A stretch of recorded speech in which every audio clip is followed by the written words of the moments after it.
The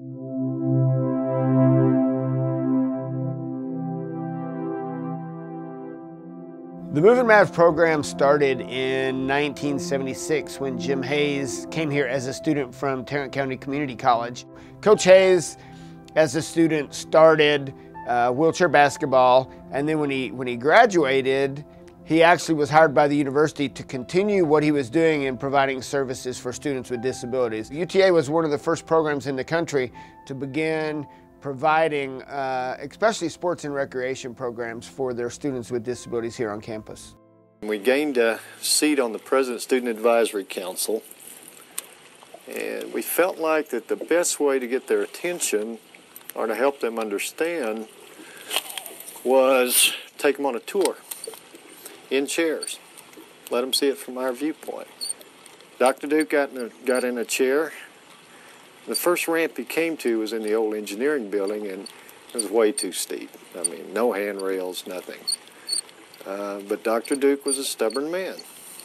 He tried it, and he flipped over backwards and tore his suit coat.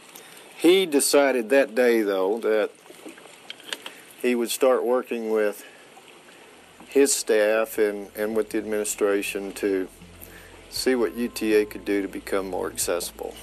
He really saw the need for education in the lives of people with disabilities. Less than 30% of people with disabilities actually get a college degree, and really that's the foundation of this program. Our final story tonight first. UTA's wheelchair basketball team playing in Illinois tonight wins another NCAA title. That makes 3 in 3 years. UTA was the first program in the United States to give scholarships for students with disabilities. UTA won 4 straight national championships. Other schools started having some ammunition to go back to their campus and say, look, if we're ever going to compete with UTA, we need to start offering scholarships.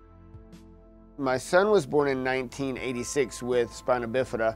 We were in Arkansas and there were no sport programs for him to participate in. So we started finding opportunities for him to participate in sports. As he got better and as some of my other athletes got better, we met Coach Hayes and he started recruiting some of our junior Rolling Razorback players to come to UTA. I said, Coach, we're selling our business.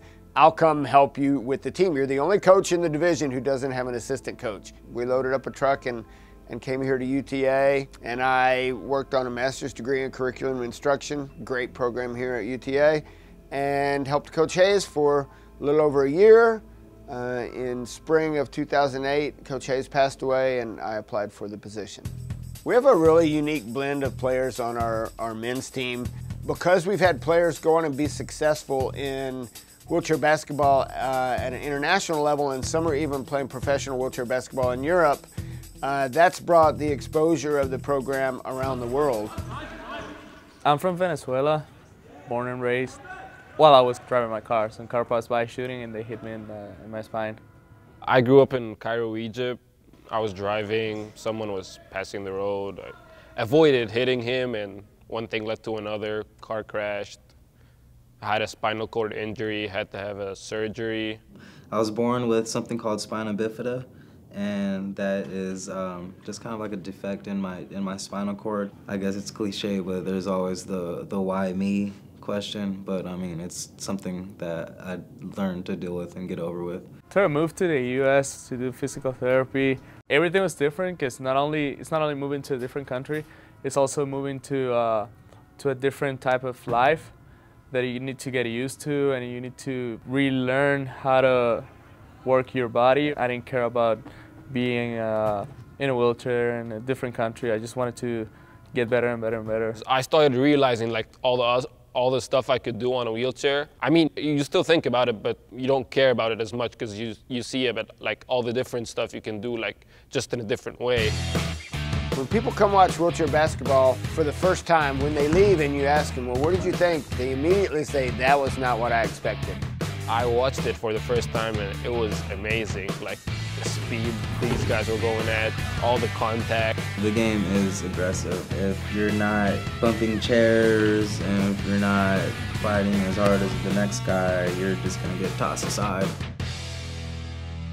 It's extremely difficult. Like for someone on a wheelchair to live in a country like Egypt, when it comes to wheelchairs, when it comes to the mentality of the people, they don't know that there's a life beyond being injured. My mom, after my accident, she started a foundation for spinal cord injuries just to spread awareness about how people can live after having their accident.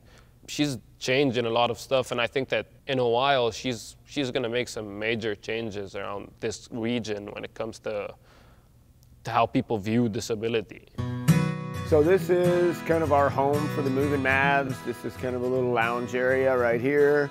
A lot of students will come in and just hang out here before practice or after practice. This room is a disability research lab that we share with the kinesiology department. They come in here and they do like treadmill activities on the wheelchair treadmill. Coach Hayes actually won some of these awards in here for track.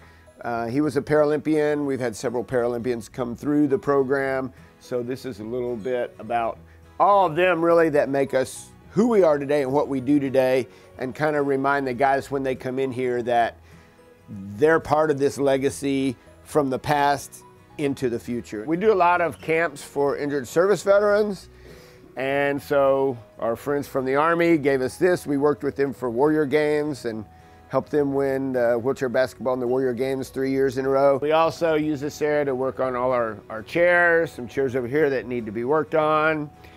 So they'll come in, they'll use the grinder, we'll fix our wheels. We have a truing stand right here where we help true the wheels, fix the flats. Each of the guys had the option of getting their picture on their locker, and it's funny, we're here by Kyle's locker. Kyle was on ESPN today as the goalie for the USA national sled hockey team that won the World Championships just this weekend in Buffalo, so that's pretty cool.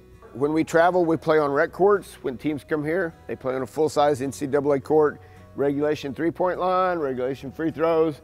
Everything's the same as NCAA wheelchair basketball. So this is where we spend 20 hours a week, training and practicing. Oh man, in the beginning of the season, I would have thought I'd be so excited to talk about this, but I'm not.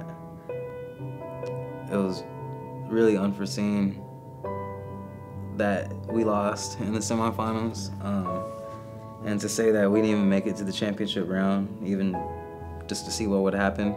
I mean, it would have been a good game. Like I don't know, I think we would have won if we made it, but we lost to a team that we hadn't lost to all year. That was the first time they beat us. We usually beat this team by like 30 points. And so just to think that we lost by 1 point is, I mean, it's a fun fact to look at, but then at the same time, it hurts. Like, it hurts. That wasn't the result we were thinking we were going to get going into the championship games, but to the credit of the guys that came back for the third place game and beat University of Missouri by 32 points. So they wanted to send the message that, hey, this isn't where we should have been. We're a better team than this. And hopefully it's going to get their attention and their focus going into next season. To me, the most rewarding part of being a part of this program is seeing these guys go across the stage and get their degrees and graduate and move on and have independent, successful lives. Coach Garner's an awesome person. He's fun. He cares about your family, how you do in school. We're looking at it like 4 years of college, you want to get a championship and probably best days of our lives. He's looking further, like he's not looking at those 4 years, he's looking at the next 30 or 40 years, like how are you gonna do after you leave here? It's like he's getting you ready. He understands the disabled community better than some disabled people. I think he really connects to his players and to people in a very strong way. When we go out and do appearances, and even when we go play basketball, we're playing for all the people with disabilities out there. You never know when that mom or dad with a little boy or a girl in a wheelchair, or that person down the street whose neighbor is in a wheelchair can see us and say, hey, there's more out there for my kid or my neighbor or my cousin than we even knew about. I enjoyed my time, I had fun, but I wasn't really doing anything like worthwhile. And I think that coming here, getting that chance to play wheelchair basketball like on that level, it's given me like some kind of like something to look up to, something that I want to do for my future. Wheelchair basketball is almost like a sport of its own, so it'll just kind of be nice just to get that recognition. This sport should be treated like it is. It's a serious sport, it's a professional sport. We don't just hop in our basketball chairs and start playing for fun. Like, a lot of people are really passionate about this sport. Not being able to walk doesn't mean you're not an athlete anymore or you're a person that needs to be taken care of. I'm pretty sure some NBA athletes or some major league players have been through the most difficult stuff, or probably as difficult problems as I've had. So I don't consider it a problem, it's just a change, and then you adjust and keep going with your life.